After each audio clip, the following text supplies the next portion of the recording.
Doctor Babasaheb Ambedkar यांचा आज 69वा महापरिनिर्वाण दिन आहे। त्यानिमित्त नागपूरच्या दीक्षाभूमीवर विविध उपक्रम जे आहेत ते राबविले जातात आणि याच ठिकाणी आज डॉक्टर बाबासाहेब आंबेडकर विद्यालयाचे विद्यार्थी जे आहेत ते या ठिकाणी ब्लड डोनेट करणार आहे। आपल्यासोबत शाळेच्या प्राचार्य आहेत। मॅडम, काय सांगाल, आज रक्तदान शिबिराचं आयोजन तुम्ही आज अनोखो एक उपक्रम जे आहे ते बाबासाहेबांच्या महापरिनिर्वाण दिनानिमित्त या ठिकाणी आयोजित केले? मी प्राचार्य doctor Deepa Panekar, doctor Ambedkar college Dikshabhoomi Nagpur.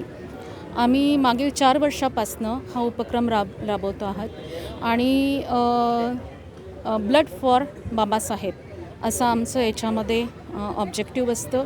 कारण की रक्त हे अशी गोष्ट आहे की जे आपण नुसतं ह्युमन बॉडीज निर्माण करू शकते, बाकी सगळं आपण काही करू शकतो आर्टिफिशियली, पण ते एक माणूसच देऊ शकतो। तर ह्याच्यामध्ये आपण दरवर्षी GMC IGMC यांच्या कोलॅबोरेशनमध्ये आणि आमचे NCCचे स्टुडंट्स, NSSचे स्टुडंट्स खूप याच्यात सहभागी असतात। Teachers, non teaching members around 400-500चा आमचा टार्गेट असतो आणि याच्यात नॉन टीचिंग मेंबर्स पण सहभागी असतात। आणि विद्यार्थ्यांना घेऊन म्हणजे त्यांनाही एक आपण सोशल वर्क कसं कोणत्या यांनी करावं, तर ह्याचा पण त्यांना आपण एक ह्याच्यातनं एक धडा देतो।